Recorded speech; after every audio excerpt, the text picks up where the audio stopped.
All right, so welcome back. So we're going to start adding some basic things to this, and I'm just going to do kind of some of my initial work that I always like to do. So kind of my initial work is I want to fix the fave icon. I'm sure yours is not the rose logo, but mine is. I also want to put a space in the name, just kind of some silly things like that. I also want to close some of these tabs. It's getting ridiculous. There we go. There's fewer tabs. All right, so the way that you fix the name, the icon, sorry, www.rulesholman.fave icon, and you do a save image as, and you just plunk it down into the right folder. And so the right place is where it says fave icon, and you replace that one with your new one. That one's easy.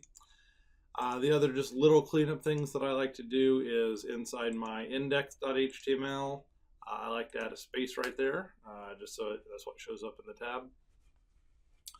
And while I'm doing little cleanup things, there's other things that I like to do. So I like to delete the spec file, because that's how I roll. So I'll just kind of delete the spec file there for the app component.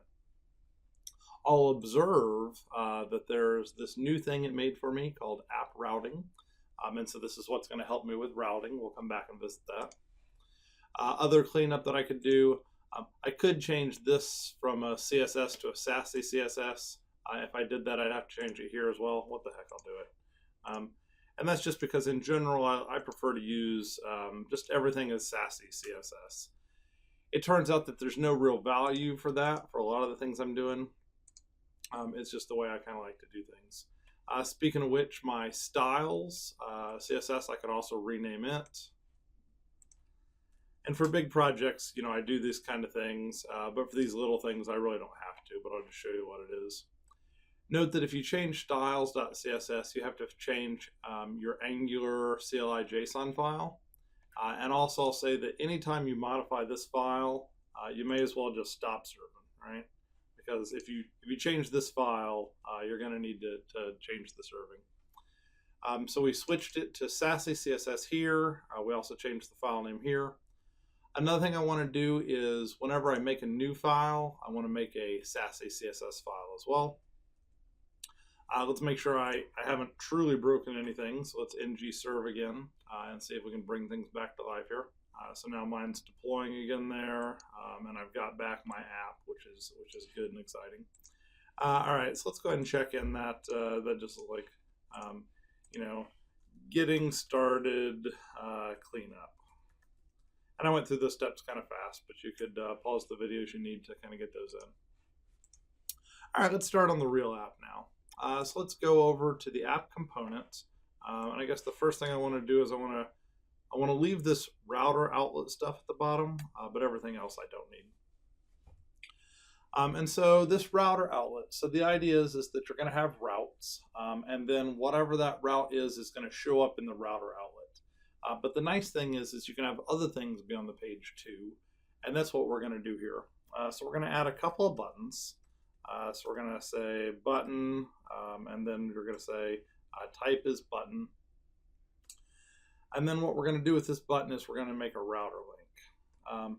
There's a shortcut snippet that you can use that's a-router link, and it'll kind of type most of it for you. And so what this does is when you click this button, it's going to go to this route. So we're going to add a couple buttons to start with here. We're going to add one called home, and then we're going to add another one. Oops, I wanted it on the second line.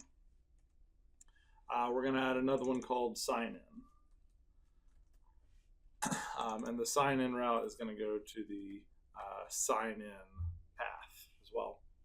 All right, so we've made this change now, and we can see if this is showing up in our app successfully. And it says home and it says sign in, so it looks pretty good. If you want your app to crash horribly, try clicking on one of the buttons, and it will crash horribly, right? So if I click on home, it just explodes.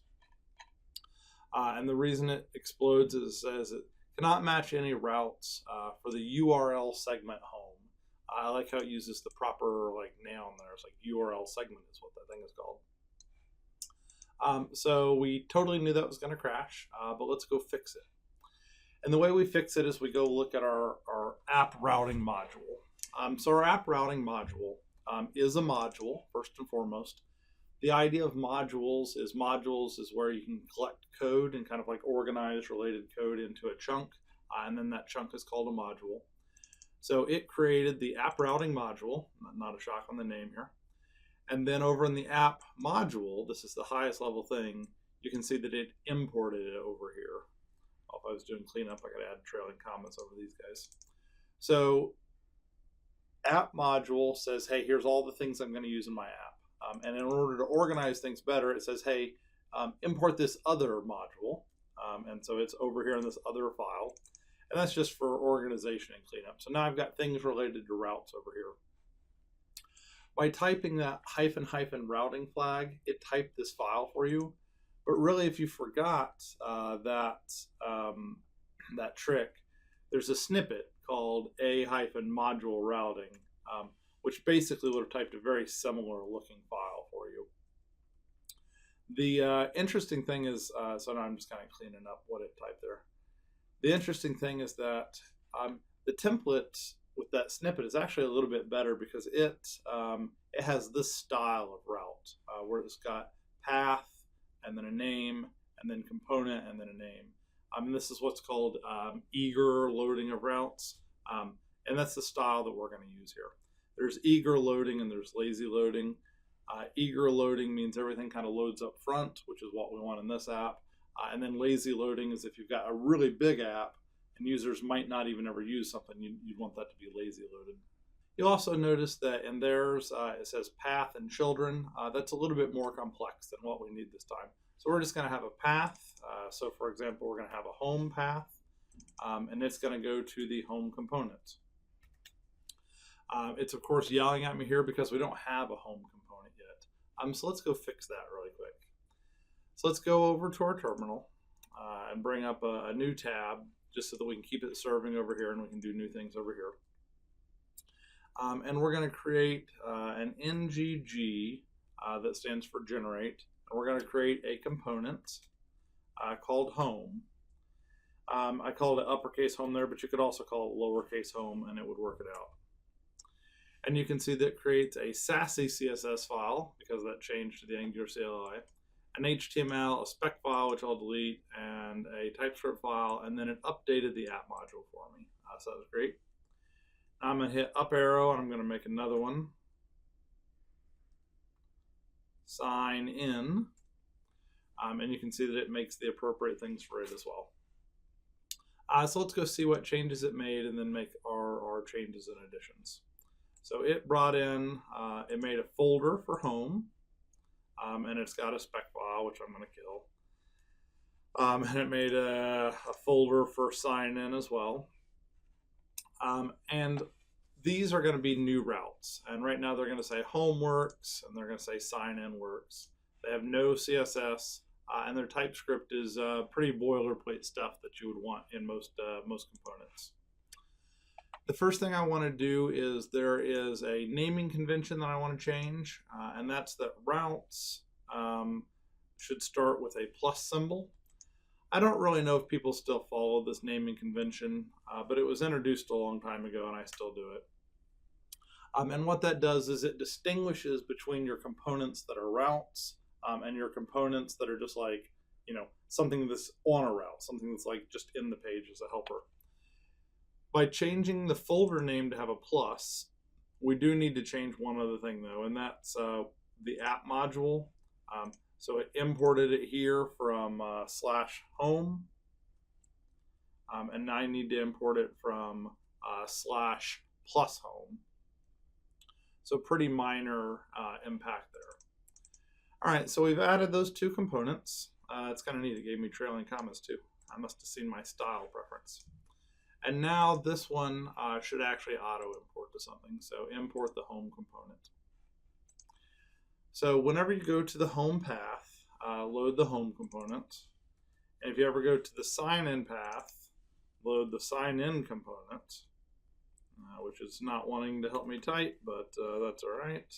I'll just type it, and then the import did work fine, which was good. So this is if somebody goes to /home and somebody goes to /sign in. Let's go ahead and handle one more case. I'll just go ahead and type it on here. And that is what happens if they come to what's called the naked domain. So if they come to the naked domain, we want to redirect them to the home component.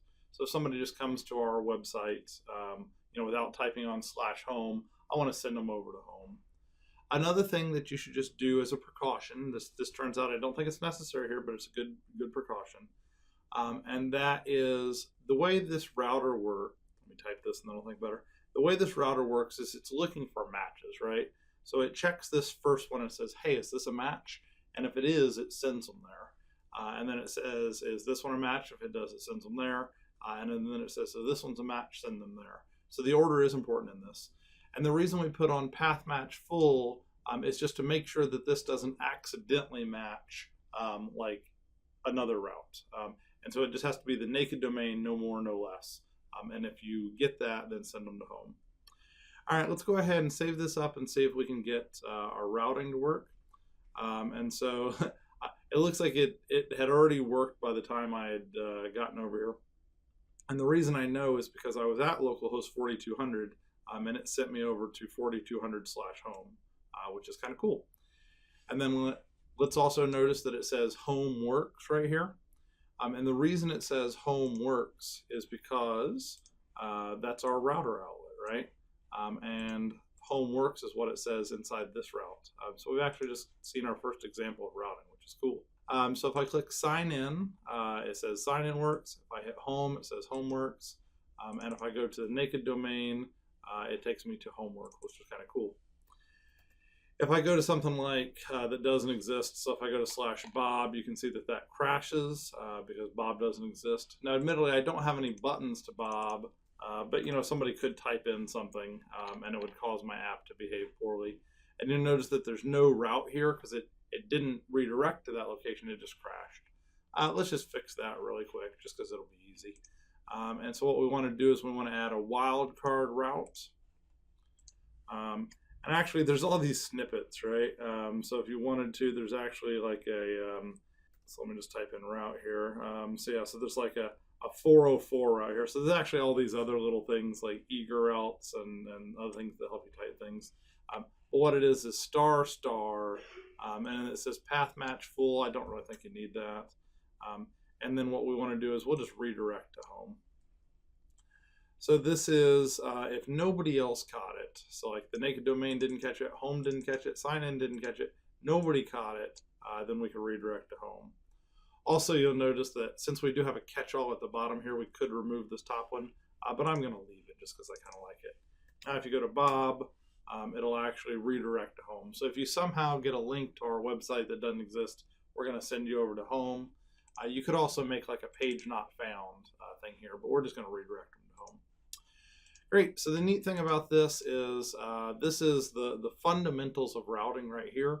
So we could actually like stop the app like right here, which is kind of neat. We're not going to stop the app right here. We are going to keep going, but I am going to check this in and I'm going to pause the video here. And I'm just going to kind of glance at what I did here. So it made some changes to the app routing module.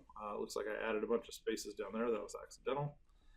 And then I modified my my app component HTML. So I took out all the boilerplate junk and I put in my 2 buttons. In my module, I added those 2 new routes, and then these are all the placeholder routes. So this is routing basics. And yeah, so as mentioned, like this is the fundamentals of routing. We could stop here, but we're not. We're going to pick up next time, and we will see you then. Bye.